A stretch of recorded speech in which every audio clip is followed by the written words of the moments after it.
All right, so where I think I am now is to cut out the pieces for the interior dividers. There's one on the left, there's one on the right, and this is the detail page, page 14 for the left divider. You can see there's a lot of notches, and the dovetails are located and detailed. But for today, it's just some more half-lap joints where the things come together in the corners in order to tie into the main frames. When we get these plans to you guys that want them, a few more of these details will be specified. And so as it is, we're moving forward carefully. Kenny's pulling me back from the edge once in a while. He keeps reminding me that I can use a skill saw to sort of rough out some of the material out of some of these half-laps and then finish it up with the router. I think it's a good process. It creeps me out to slap a skill saw into these little boards that I've already got so much time invested in. I guess I'm a coward.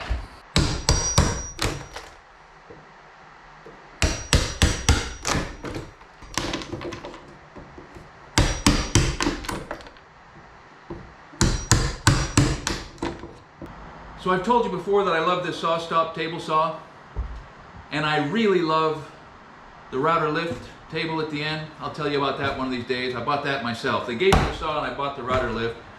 But I think maybe the thing I like the best about this saw is the mobile base. It's smooth. The saw comes right up and it follows you around like an obedient dog.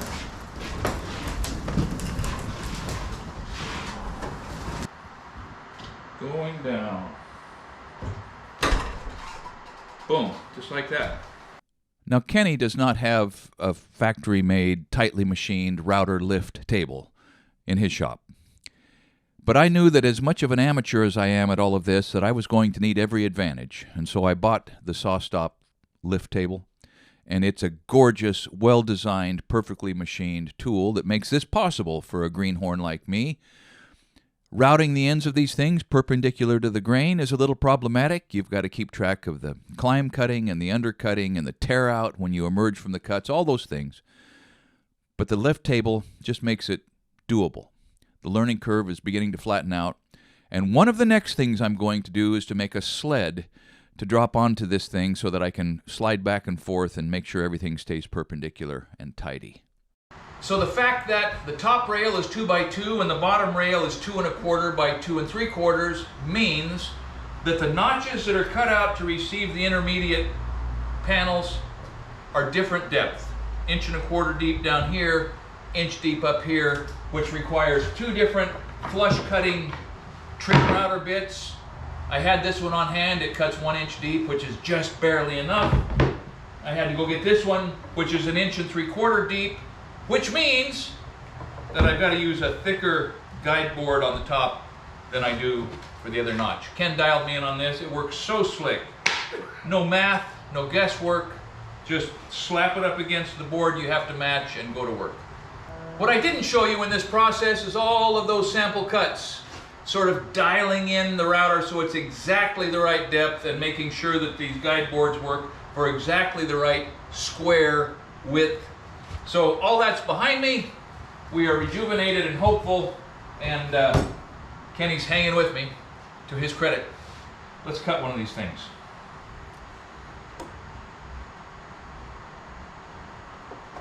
About time.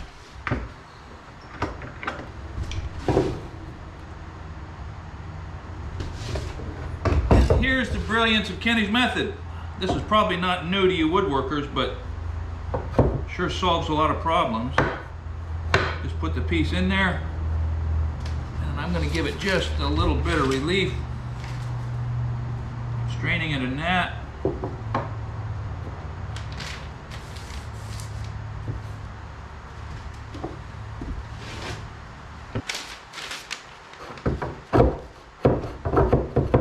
So with that trim cutter router bit, whatever you got up here is exactly what you're going to get down there.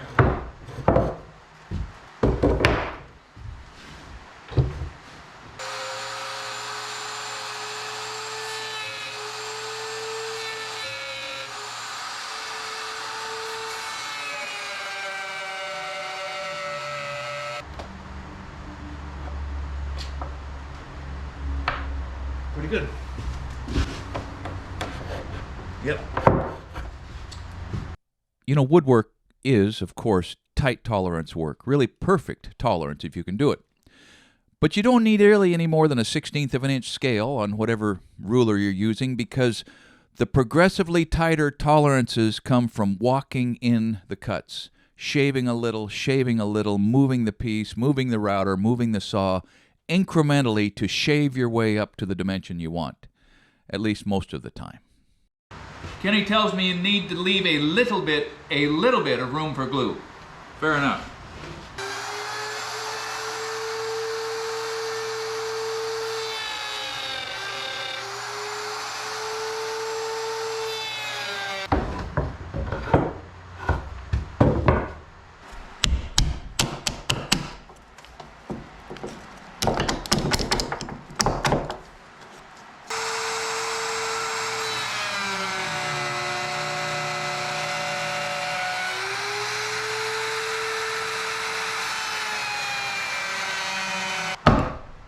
Yep, gonna work.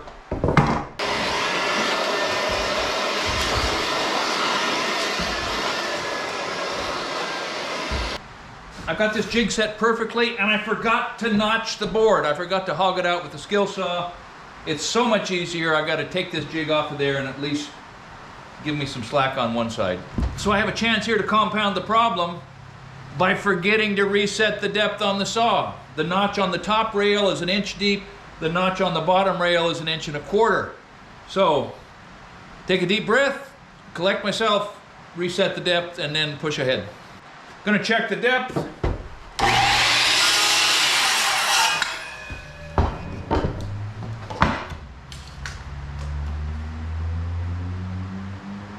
Pretty good.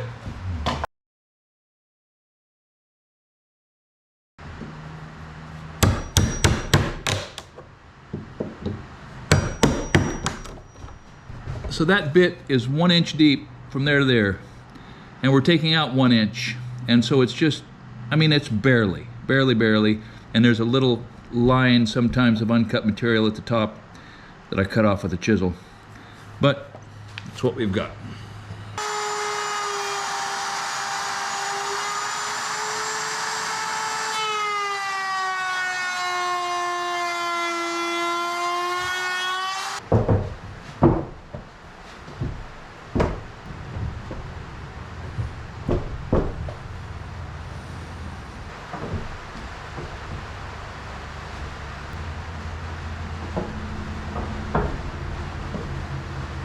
Tell you what, Kenny just asked me, isn't that satisfying? And I was so focused on whether or not it was going to fit, I hadn't even noticed how satisfying it is when this Chinese jigsaw puzzle starts going together so far. So yes, it is satisfying. And so far so good.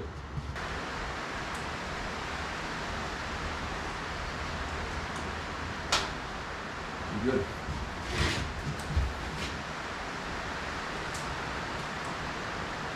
So a more experienced woodworker like Kenny would just start in. He would just start cutting the groove for the panels and never get crossed up. But I am marking where those grooves need to be routed into the perimeter of these panels so they drop right in. Because the last thing I want to do now is put a groove on the wrong side or any number of other shipwrecks. Not doing it if I can help it. You know, if a picture is worth 1,000 words, laying your hand on the actual bench is worth volumes and years of experience. And so I had to come up here today just to verify a couple of details on specifically how far back from the face of the bench, from the outside face of the corner posts, the face of the panel occurred.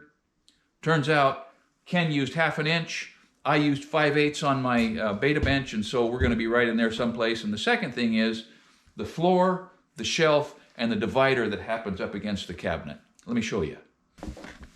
This distance right here. I've got 5/8 on mine. Ken's got 1/2 inch here. We're showing 3/8 on the plans, but we're going back.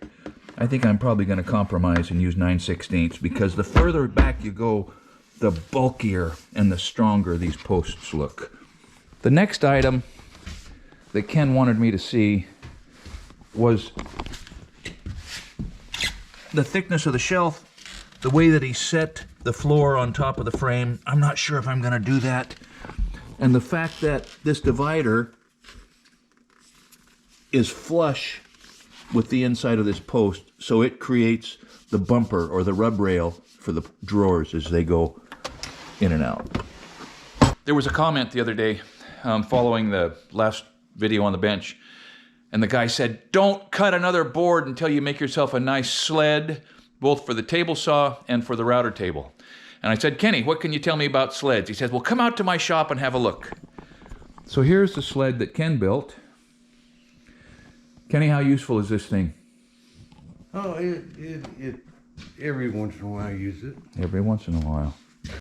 We were talking about this yesterday, and Ken told me he thought he used Jatoba, but this is not Jatoba, is it? What do you got here, Ken? What are these pieces? White oak and walnut. But that doesn't matter. Okay. So this scale's about right? You like the way this works and everything? Look at that. Yeah.